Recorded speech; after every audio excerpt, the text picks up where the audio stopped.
One of the special segments that we run as part of our Saving America series by Dr. David D. Shine, your host, is Just the Facts. And I have a special edition of Just the Facts today because I was actually in Washington, D.C. on 9/11.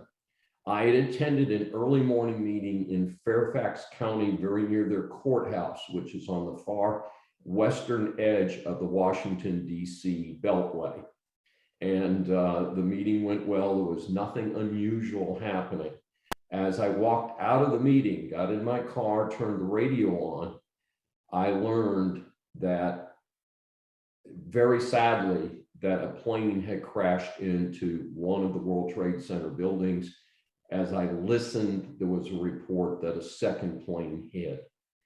As I attempted to leave on the Washington Beltway, I was traveling about half of the Beltway, heading south and then fully east, all the way over to Alexandria, Virginia. Traffic in DC is pretty heavy. Normally that trip would take about 40 minutes. I was then in my car for the next 4 hours, as to my left, during this entire time period, I saw a miles-high plume of black smoke rising from the Pentagon where the third plane had crashed.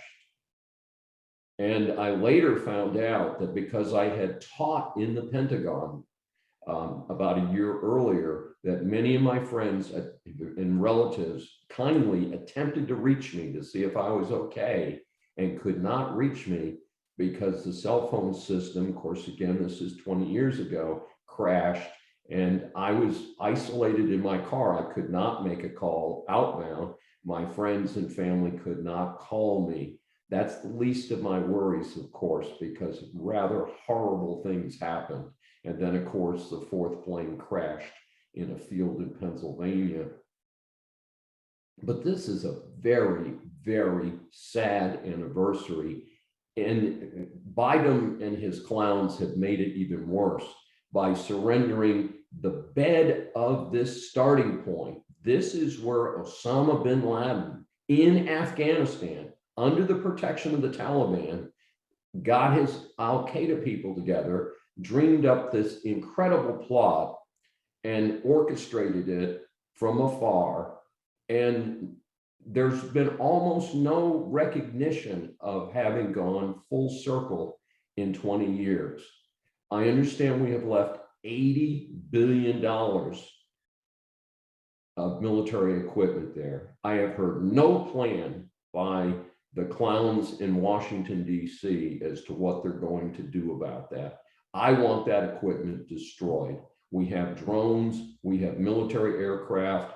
We may not have nearby bases, but we have aircraft that can fly around the world. I am sure that we can make sure that that equipment is destroyed. I know much of it has been disabled. I want it destroyed. I also want America to recommit to having the best security system, to close the southern border, to not allow refugees from any country into this country unless they have been vetted at their current source. Now, most of the planes that have left Kabul have gone to other Middle Eastern countries. They should be vetted in those countries. Also, aren't these people brothers and sisters to the people in these other Middle Eastern countries? Shouldn't those countries be taking the bulk of these refugees? Why should all of them be brought over to the United States? Certainly the American citizens need to come back if they want to. Certainly people that directly work with the military have earned a place in line to come to the United States. But I suspect when I hear there's 100,000 refugees that they've somehow transported, and there's a report of 25,000 of them being moved around the United States to different military bases, I am very, very concerned as an American.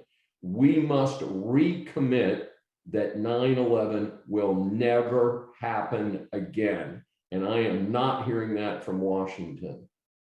This is Dr. David D. Shine. Just the Facts for Saving America.